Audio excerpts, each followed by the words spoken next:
The day I walked away in shame, I still remember the exact feeling in my chest that day. Not fear, not anger, shame. The kind of shame that makes your body feel heavy, like gravity suddenly doubled just for you. The kind that makes you avoid mirrors, because you already know what you'll see in your own eyes. I didn't plan to leave that day. I woke up thinking it would be just another hard conversation, another awkward silence, another reminder that I wasn't living up to what everyone expected from me, but something broke inside me. I remember standing there, listening to people talk about my life as if I wasn't even in the room. They didn't raise their voices. They didn't insult me directly. That would have been easier instead. They spoke calmly, matter-of-fact, like my future was already decided, and there was nothing emotional about it anymore. That hurt more than yelling ever could. They talked about me like a lost cause, like someone who had already peaked too early, like someone who made the wrong choices and now had to live with them. No drama, no anger, just quiet disappointment. It means they've already given up, but the words wouldn't come out right. Because how do you explain something you don't fully understand yet? How do you defend a version of yourself that hasn't had time to exist? I tried to say I was still figuring things out, that I needed time, that I wasn't done yet, but I could see it in their eyes. They didn't believe me. They nodded politely. They listened without listening. They had already made peace with the idea that I wasn't going to become anything special. That was the moment shame took over completely. I stopped fighting. I looked down at my hands, because holding eye contact felt impossible. I felt smaller with every second that passed. And then the conversation ended. No resolution, no encouragement, just an unspoken agreement that this was who I was now. When I stood up to leave, no one stopped me. That part still hurts when I think about it. No one said, "Hey, wait." No one said, "We believe in you." No one said, "Don't give up." I walked toward the door feeling like I was carrying a sign on my back that said failure. And as I stepped outside, I felt something strange. Relief, not because I was happy, but because the humiliation was over. I didn't have to sit there anymore, pretending I wasn't shattered inside. I remember the air outside felt colder, sharper. I took a deep breath and realized my hands were shaking. That's when it hit me. I was walking away, not just from a place, but from who they thought I was supposed to be, and I didn't know who I was without their expectations. That scared me more than anything. I didn't cry right away. The tears came later, alone, when there was no one to see, when I replayed every word, every look, every pause in the conversation. I asked myself the same questions over and over again. What did I do wrong? When did I mess everything up? Was I really wasting my life? Shame has a voice, and that voice sounded exactly like the people who doubted me. It told me I was irresponsible, that I had potential once, but I ruined it, that I was embarrassing myself by still dreaming. So I stopped dreaming out loud. I stopped telling people what I wanted. I stopped sharing ideas that mattered to me, because every time I did, I felt exposed. Like I was giving people another reason to look at me with pity. I started avoiding places where I knew I'd be asked questions. About my life. What are you doing now? What's your plan? How's everything going? Those questions felt like traps. No matter how I answered, I felt judged. If I was honest, I felt weak. If I was vague, I felt fake. So I disappeared. Not all at once. Slowly, I stopped showing up, stopped replying, stopped being visible, and the silence that followed was loud. No one checked on me. No one checked on me. No one seemed surprised. That confirmed my worst fear. I confirmed my worst fear. I wasn't missed. I told myself I didn't care, that I was better. Off alone, but late at night, when everything was quiet, I felt it. The loneliness, the doubt, the feeling that maybe they were right. I questioned my value constantly. I compared myself to people my age who seemed so far ahead, people who had clear paths, support, confidence. Meanwhile, I felt like I was starting from zero, worse than zero. I felt like I was starting from shame. I remember thinking, if I fail again, it will prove everything they think about me. That thought made me terrified of trying, so instead of chasing what I wanted, I chose what felt safe. I took opportunities that didn't excite me. I said yes to things that didn't matter. I avoided risks at all costs because shame makes you cautious. It makes you small. Every time I considered doing something bold, I imagined their faces. I backed off. I told myself I was being realistic, but deep down, I knew the truth. I was afraid of confirming their doubts. That's what shame does. It doesn't just hurt you once, it follows you. It shapes your decisions. It whispers limits into your future.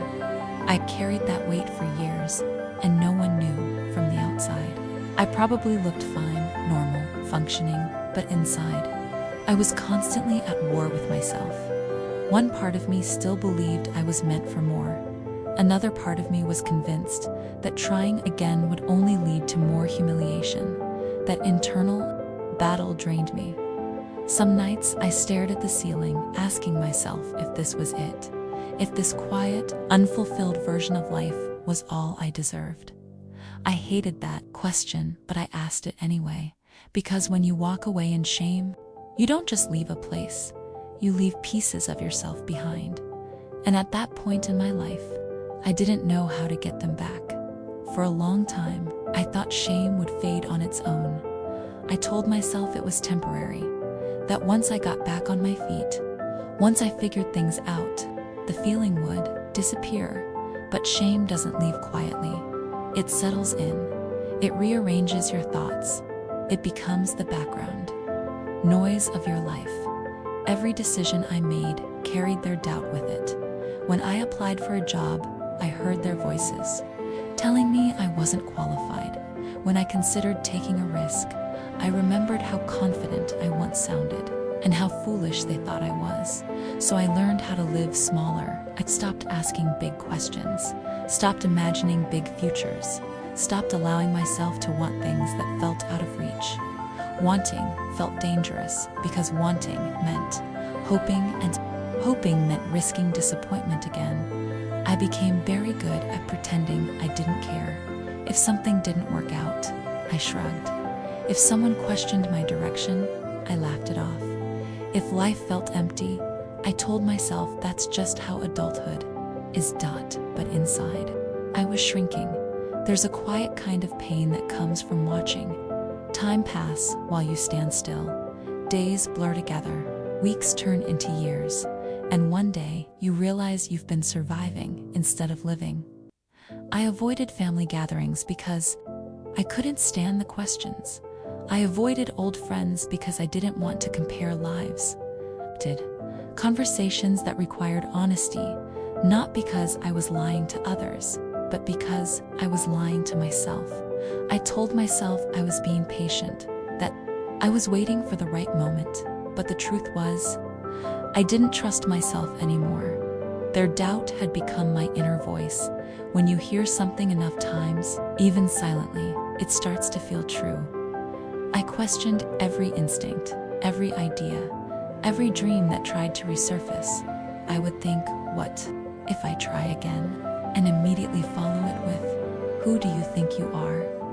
That second voice always won. I watched people around me grow, not just professionally, emotionally. They were building lives, relationships, confidence. Meanwhile, I felt frozen in the version of myself they had labeled years ago.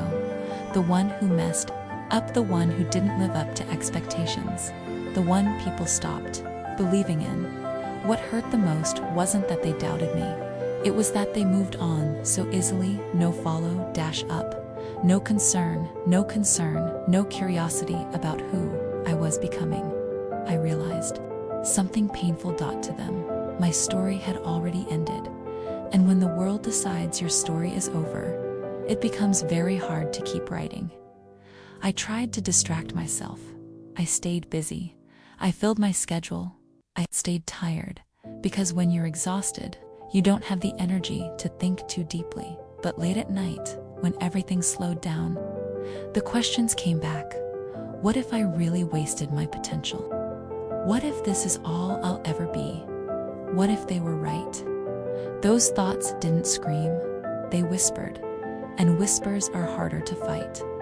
I started comparing myself to everyone, people younger than me, people who started later than me, people who failed and still managed to come back. Every comparison felt like a reminder that I was falling behind.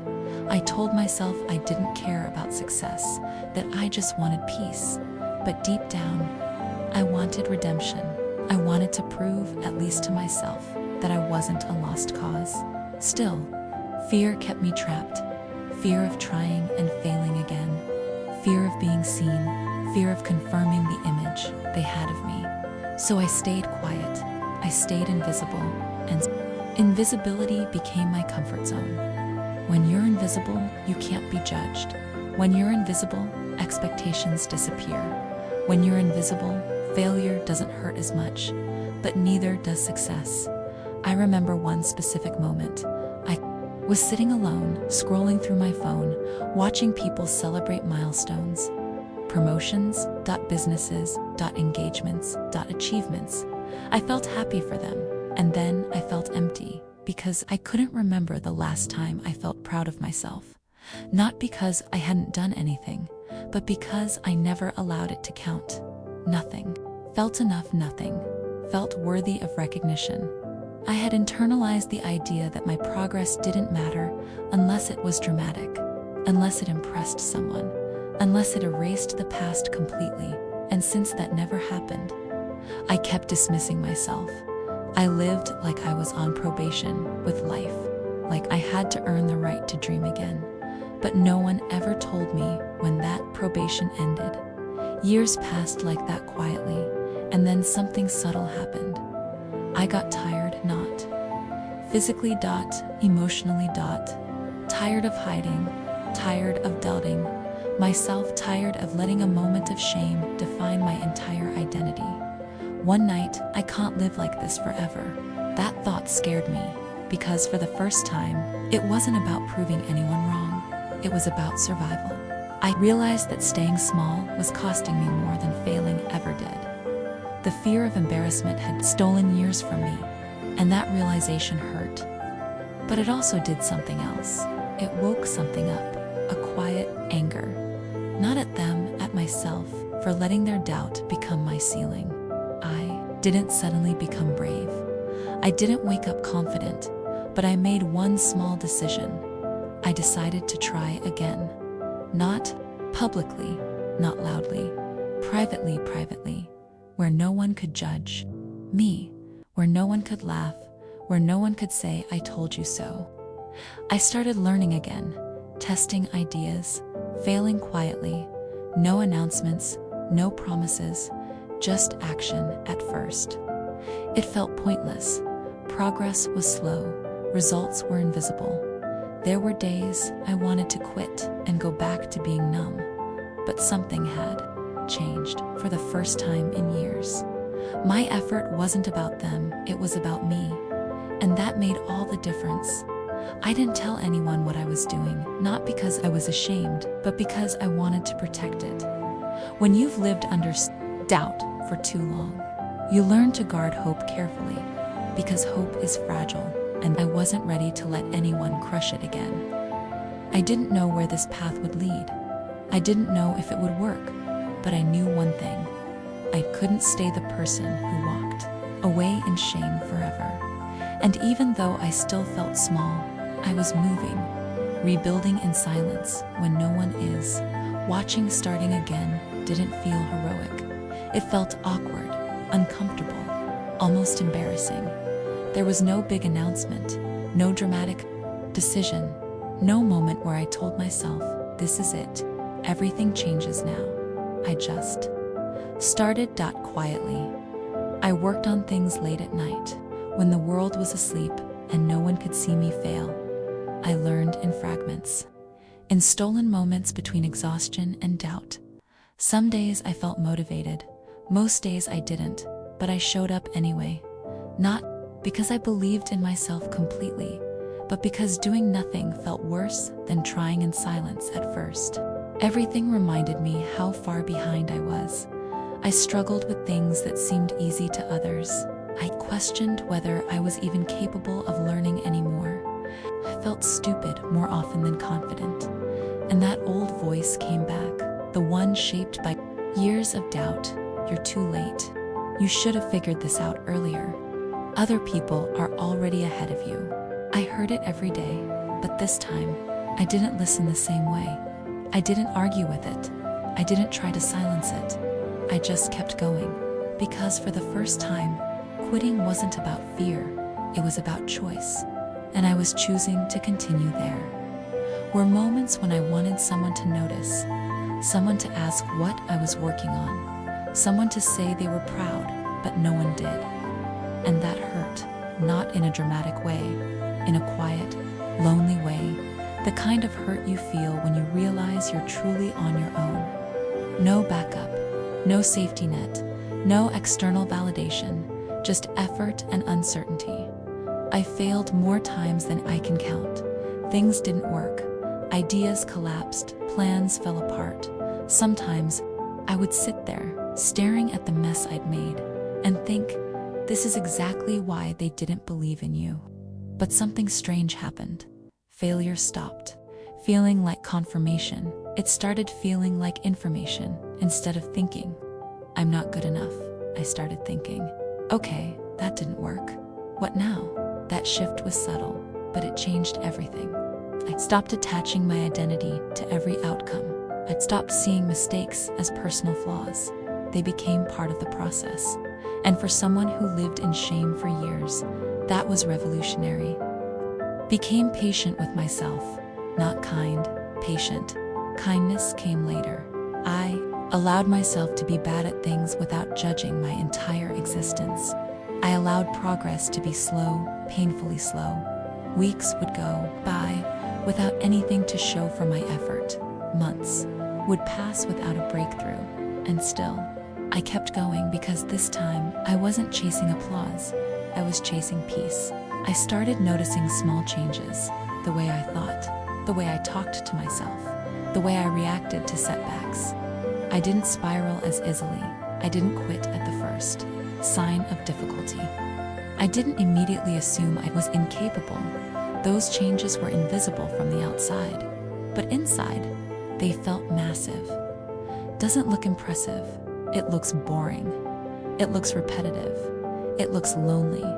It looks like doing the same thing over and over, with no guarantee it will pay off. And that's why most people never do it, because there's nothing to show while you're in it. No proof, no recognition, just faith in a version of yourself you haven't met yet. Some nights, I questioned everything. I wondered if I was lying to myself, if I was just delaying the inevitable disappointment. I imagined running into the people who once doubted me. What would I say if they asked what I was doing now? That question still scared me, because my progress didn't sound impressive yet. It was fragile, and fragile things need protection, so I stayed quiet. I didn't post about my journey. I didn't seek advice from people who never believed in me. I didn't ask for permission to grow. I learned how to trust myself. Again, slowly. That trust didn't come from success. It came from consistency, from showing up even when I didn't feel capable, from keeping promises I made only to myself. Every time I didn't quit, something inside me healed a little. I wasn't the same person who walked away in shame anymore, not because I had proven anything, but because I had stopped abandoning myself, and that mattered more than I expected. There were moments of deep frustration, times when I thought, why is this taking so long? Times when I felt stupid for still trying, times when the past came back hard. Memories of that day. The looks disappear, but they stopped controlling me. They became fuel instead of chains.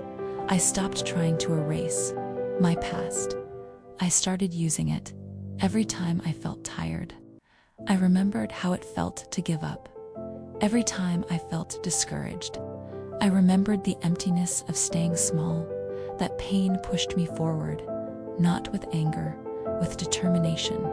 Then one day, something finally worked, not in a big way, in a quiet way, a small result, a subtle shift, something only I noticed at first.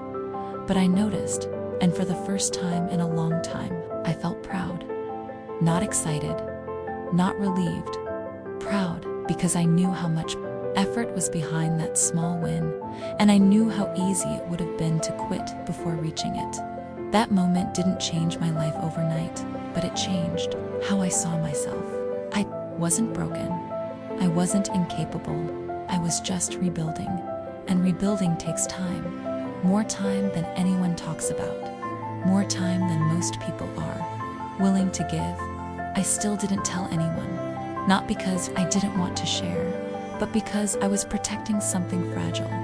The belief that maybe, just maybe, I wasn't who they thought I was. And that belief needed silence to grow.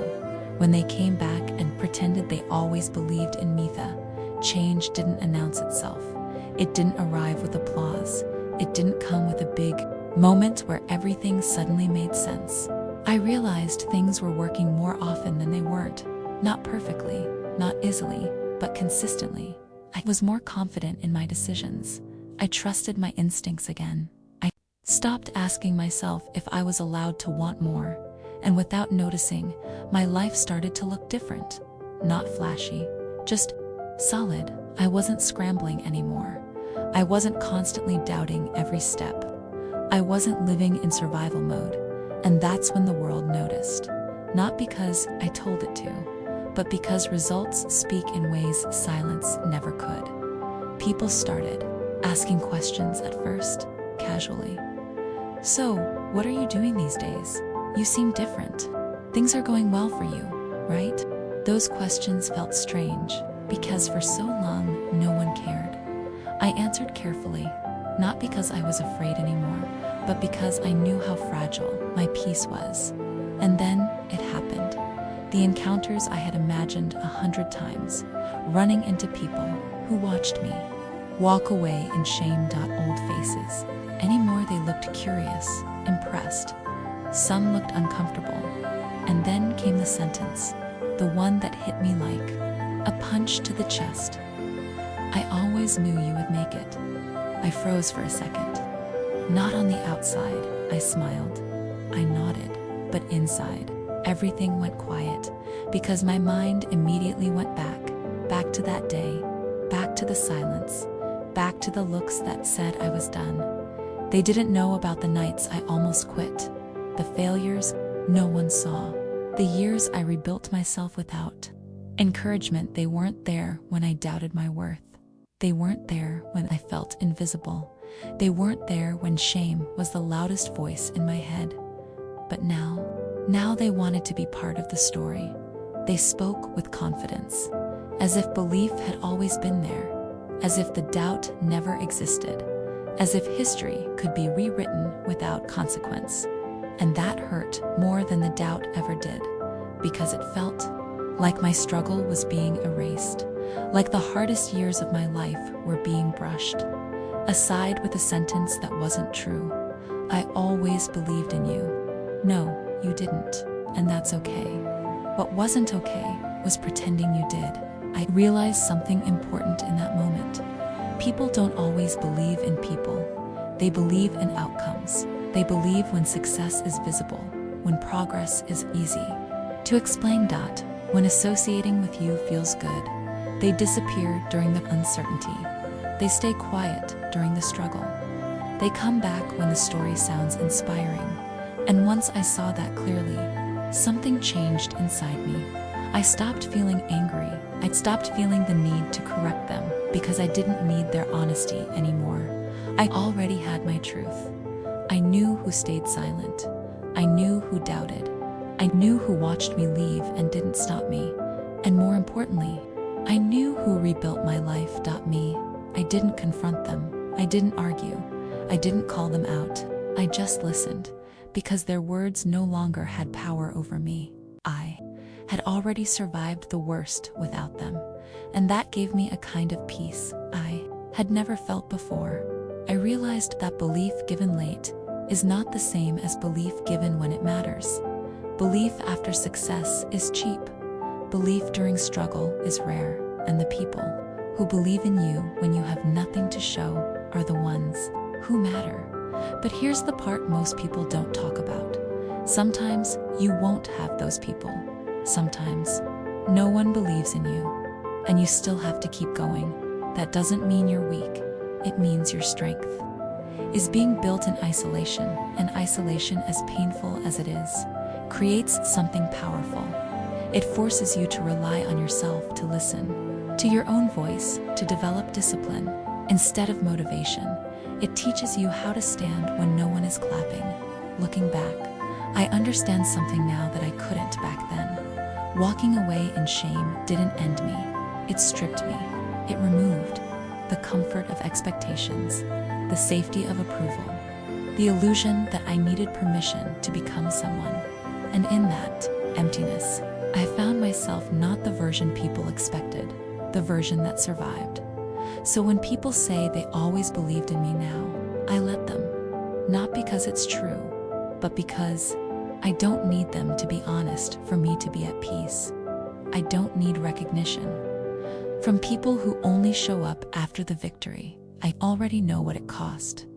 If you're watching this and you're in that place right now, the place where you walked away in shame, the place where people doubt you, the place where silence feels loud and lonely, listen to me carefully. This part of your story is not proof that you're done. It's proof that you're being built. You're learning how to move without validation, how to grow without witnesses, how to believe without support. And one day, people will look at you differently. They'll ask questions. They'll act impressed. They'll say they always believed in you. When that day comes, remember this. You don't owe them your story. You don't owe them your pain. You don't owe them credit. You owe yourself respect, because you didn't become who you are by being carried. You became who you are by walking away in shame and refusing to stay there. That's not weakness, that's power, and no one can take that from you.